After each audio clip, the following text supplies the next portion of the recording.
قدم رکھ دیتا ہے. کیوں؟ اس لیے کہ وہ بھاگتا پھرتا ہے، پوری زندگی تلاش میں رہتا ہے، کبھی تعلیم کی تلاش میں، تو کبھی تعلیم کے بعد سروس کی تلاش میں، سروس کے بعد پھر شادی بیاہ کے لیے، اور پھر جب تک وہ شادی کر کے آتا ہے تب تک اس کے چہرے پہ جھرجھریاں طاری ہو جاتی ہیں، چہرے پہ بڑھاپے کی لکیریں ظاہر ہونے لگتی ہے. تب کہیں جا کر کے والدین اپنے لڑکے کے لیے خوبصورت دلہن کی تلاش میں نکلتا ہے، یا شروع کرتے ہیں ایسے لڑکیوں کے لیے کے ساتھ بھی، ایسے ہی لڑکیوں کے ساتھ بھی ہوتا ہے. لڑکیاں زیادہ پڑھی لکھی ہونے کی وجہ سے انہیں ویسے ہی لڑکے نہیں مل پاتے، یا ویسے ہی لڑکے کی تلاش ہوتی ہے. اور اگر کوئی امیر زادی کم پڑھے لکھے مڈل کلاس لڑکے سے شادی کرنا چاہے تو یہاں والدین کی انا کا مسئلہ کھڑا ہو جاتا ہے. والدین کے اندر انانیت آ جاتی ہے، تکبر اور غرور آ جاتا ہے، غرور اور گھمنڈ اس کے اندر ہوتا ہے، انا اسے لے کر کے ڈوب جاتی ہے اور اس کی سزا اس بچے کو مل جاتی ہے. کہیں پر تو خاندانوں کا مسئلہ ہوتا ہے. انا کیا ہے؟ بے شمار مسائل ہمارے سامنے آتے ہیں. کبھی مسئلہ آتا ہے جہیز کا، تو کبھی مسئلہ آتا ہے خاندان کا، کبھی مسئلہ آتا ہے برادری کا. لوگ جہیز کے لیے شادی نہیں کرتے کہ بھئی یہ ہمارے لیول کے نہیں ہے، یہ اس سے ہمیں جہیز نہیں مل سکتا ہے زیادہ، تو پھر ہم شادی کیوں کریں.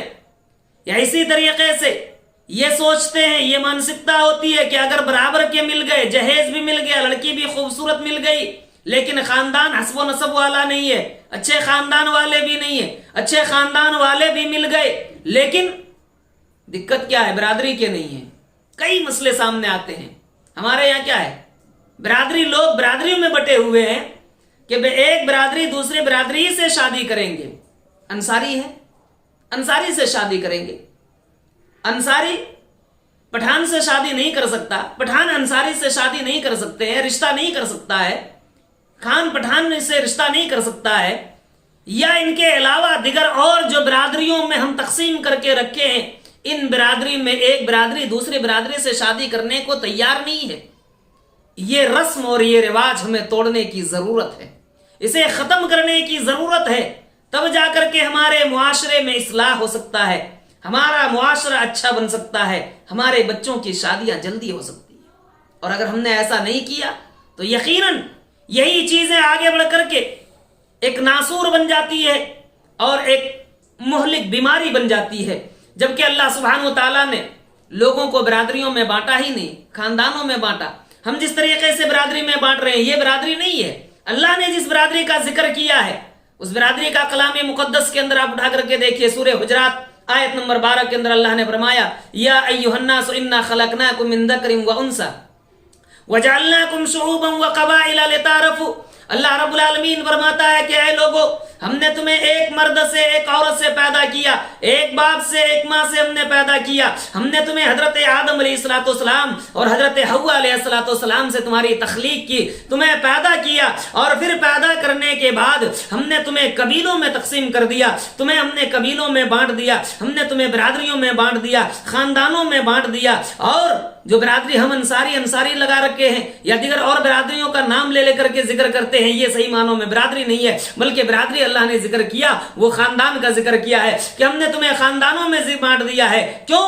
اس لیے تاکہ تمہاری پہچان اور تمہاری شناخت ہو سکے، لتعارفوا، تاکہ تمہارے آپس میں شناخت ہو سکے، تمہارے آپس میں پہچان ہو سکے. اس بنیاد پر اللہ رب العالمین نے لوگوں کو برادریوں میں تقسیم کیا ہے. نہ کہ برادری میں اس لیے تقسیم کیا ہے کہ ایک برادری دوسرے برادری کو اچھوت سمجھے، ایک برادری دوسری برادری کو کمزور سمجھے، ایک برادری دوسری برادری کو حقیر سمجھے. اور یہ کب سمجھا جاتا ہے؟ جب لوگوں کے اندر انا پایا جاتا ہے. میں آپ سب سے یہ کہنا چاہتا ہوں کہ اس انا نے لوگوں کو لے کر کے ڈوب گیا ہے. ہم اور آپ کیا ہیں؟ ذرا تاریخ الٹ کر کے دیکھیے.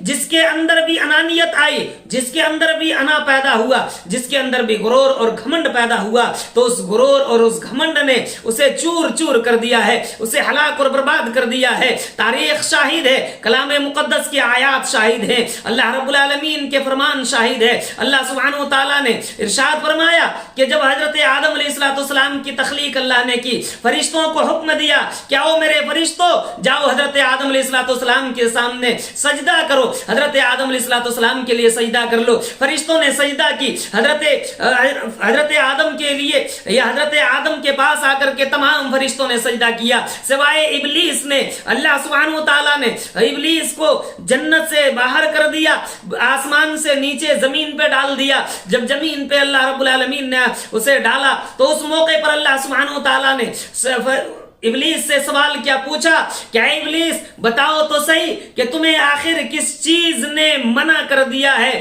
آدم کو سجدہ کرنے سے. اس نے کہا, شیطان نے اس موقع پر اللہ سے کہا کہ پروردگار عالم انا خلقتہ, اے پروردگار عالم الا خلقتنی من نار, تو نے مجھے تو آگ سے پیدا کیا ہے, وخلقتہ من طین, اور اسے تو نے مٹی سے پیدا کیا ہے. آگ کا مقام اور مرتبہ بلند ہوتا ہے کیونکہ اس کے شعلے آسمان کی طرف اٹھتی ہے, اور زمین مٹی جو ہوتی ہے جو وہ کمزور ہوتی ہے, نیچے بھاگتی ہے, نیچے کو گرتی ہے. لہذا ایک اوپر اٹھنے والی چیز نیچے جانے والی چیز کی سجدہ نہیں کر سکتے ہیں. اس لیے میں ایک بلند, میرا مقام اور مرتبہ بلند ہے, میں کمتر چیزوں کے, کمتر حقیر چیزوں کے کیا ہے سجدہ نہیں کر سکتا ہوں. اللہ سبحانہ تعالیٰ نے اسے جنت سے باہر کر دیا.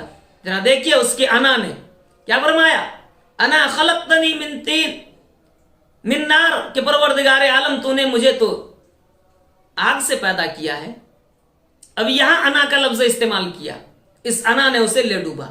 اور آگے جائیے, فرعون نے انا ربکم الاعلی کا لفظ استعمال کیا کہ میں ہی پورے سنسار کا, پوری دنیا کا مالک ہوں, میں ہی پورے کائنات کا چلانے والا ہوں, میں ہی سب سے بڑا رب ہوں, میں ہی سب سے بڑا مالک ہوں.